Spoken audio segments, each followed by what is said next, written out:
গল্পের নাম অন্তর্লীন প্রণয়, লেখিকা সাদিয়া মেহরুজদোলা। পর্ব সংখ্যা 2।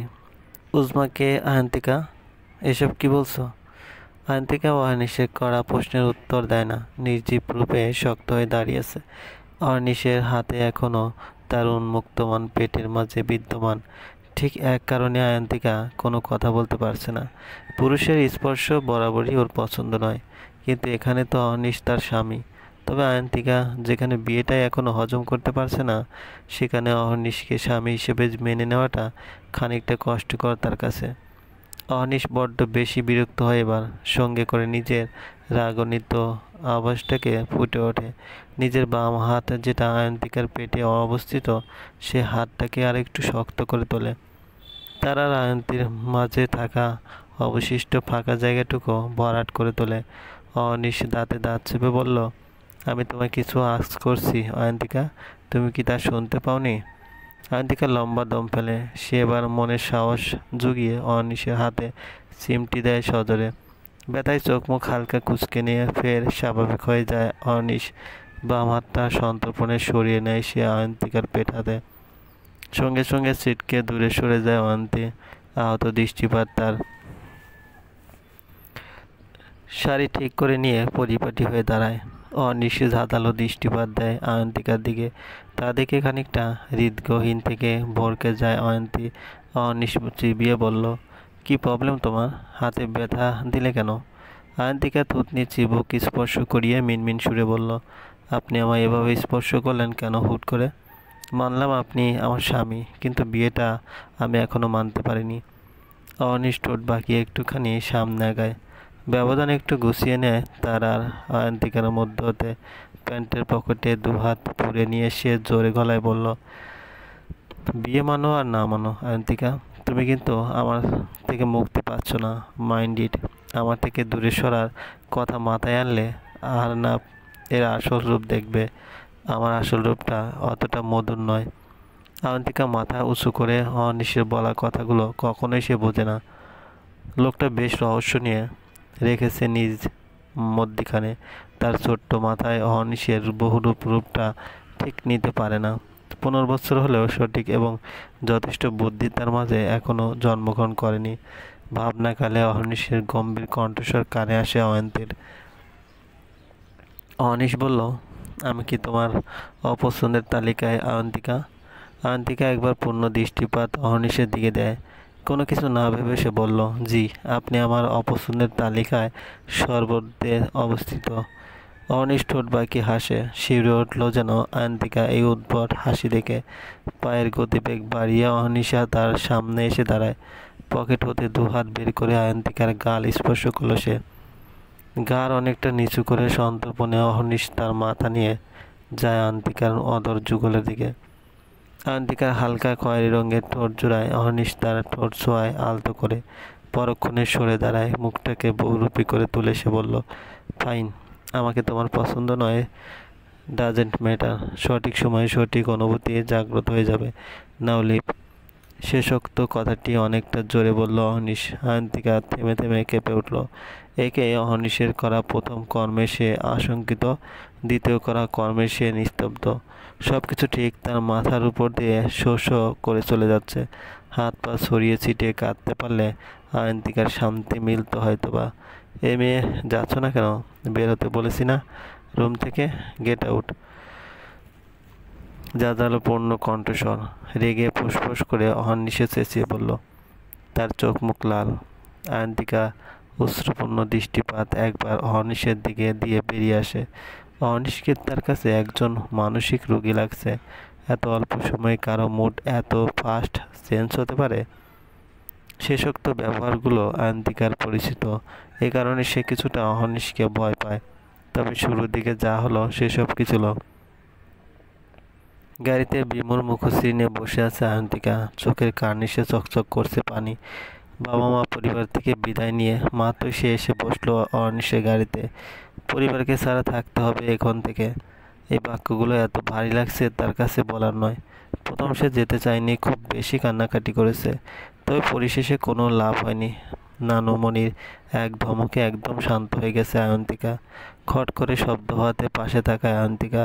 অহর্নিশ এসেছে। ড্রাইভিং সিটে বসে সে এক নজর তাকায় আয়ন্তিকার দিকে।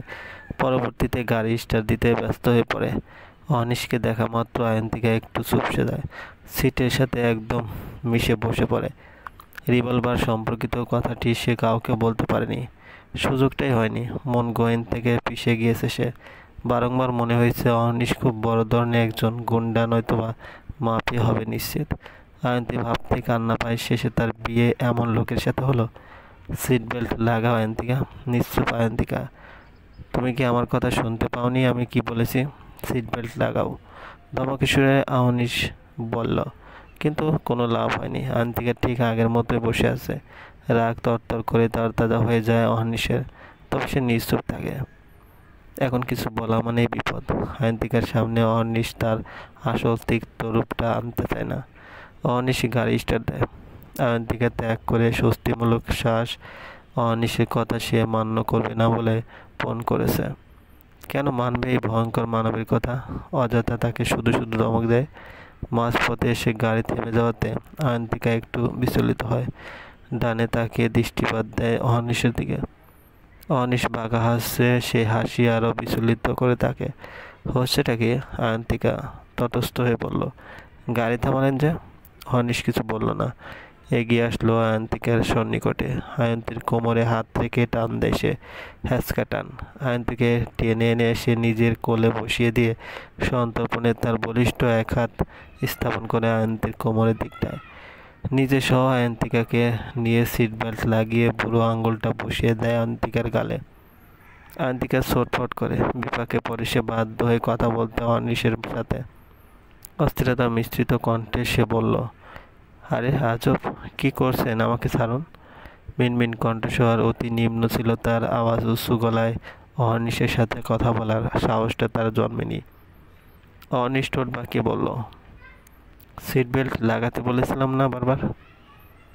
আয়ন্তিকা কণ্ঠে কাতরতা আওয়াজটা টানলো। করুণ কণ্ঠে বলল, সিট বেল্ট না লাগিয়ে কি হয়েছে? অ্যাক্সিডেন্ট হলে আঘাত লাগতো বেশি, এমনকি মারাও যেতে পারতে। তো নিম্নতর কণ্ঠ আয়ন্তীর।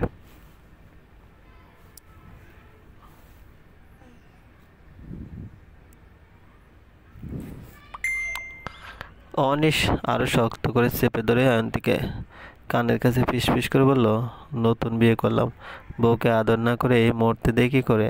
তাছাড়া নিজে হার্টবিট কে কে আঘাত করে শুনেছ? অহর্নিশ শেষোক্ত কথাটা বোধগম্য হলো না আয়ন্তিকার। তবে সে অহর্নিশের প্রথম কথাটা সে রেগে গেল প্রচণ্ড রূপে। এই লোক এত বাজে! লজ্জায় লাল হওয়া গাল দুটো এখন রাগের বশে লাল হয়ে আছে। অহর্নিশের তাতে কোনো মাথা ব্যথা নেই। তিনি ঠোঁট কামড়ে হেসে গাড়ি স্টার্ট দেন। স্বচ্ছ শুভ্র রঙের একটা অ্যাপার্টমেন্টের সামনে এসে থামে অহর্নিশের গাড়ি। এতটা লম্বা পথ, অস্বস্তি ও অশান্ততা, মন হতে অস্থিরতা, সব কিছু নিয়ে আয়ন্তিকার নাজেহাল অবস্থা। অহর্নিশের কোলে বসে থাকতে তার সে চরম অস্বস্তি হচ্ছে, তার মুখে প্রকাশ পাচ্ছে। গাড়ি থেমে যাওয়াতে একটু স্বস্তির হদিশ খুঁজেছে। আয়ন্তিকাকে নিজের কোল থেকে নামিয়ে অহর্নিশ নেমে পড়ে গাড়ি থেকে। সে সাথে নেমে পড়ে আয়ন্তী। অ্যাপার্টমেন্টের গেট হতে একজন লোক তাদের গাড়ির দিকে ছুটে এসে ব্যাগপত্র নামাতে শুরু করে। আরেকজন ব্যক্তিও সাথে এগিয়ে আসে। দেখে মনে হচ্ছে দারুণ হবে। তিনি দাঁত কেলিয়ে বলল, স্যার আইসেন? শরীর ভালো আপনার?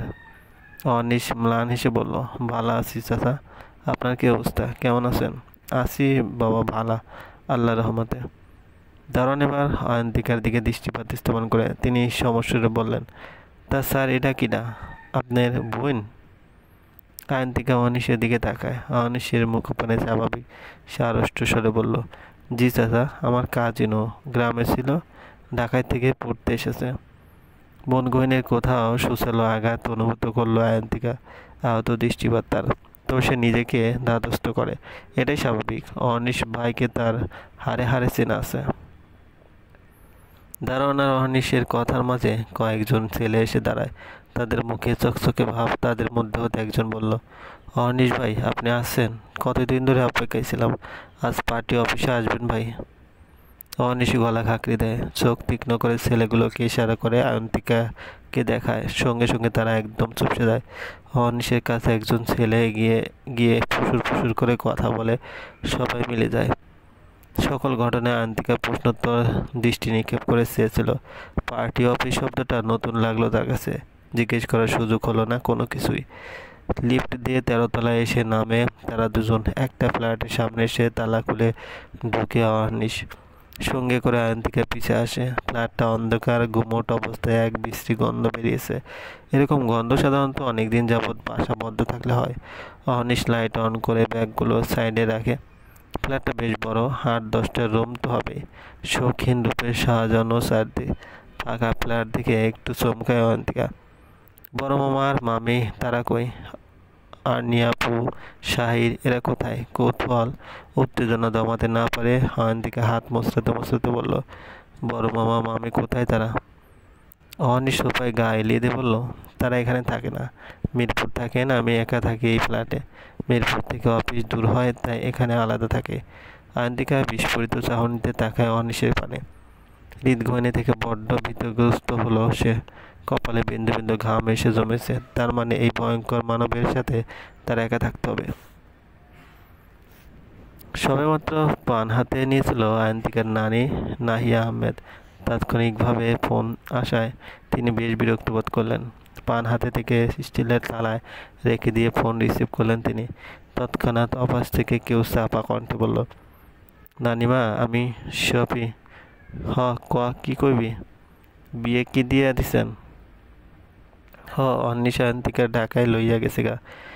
সাফি দুঃখবোধ করলো, টান টান সরে বলল, আমাদের কাজের মাঝে আয়ন্তিকার প্রাণ নিয়ে টানাটানি কি দরকার আছিল নানিমা? অহর্নিশের কাছে ওর কেন বিয়ে দিলেন? ওর জীবনটা ঝুঁকিতে ফেলানোর দরকার আছিল? সাফির কথায় ভ্রু কুঁচকে নাহিয়া আহমেদ পান মুখে নিয়ে তিনি বললেন, দরকার আছিল দেখা বিয়ে দিছি। তোর এত দরদের ক্যারে আনতে লেগা?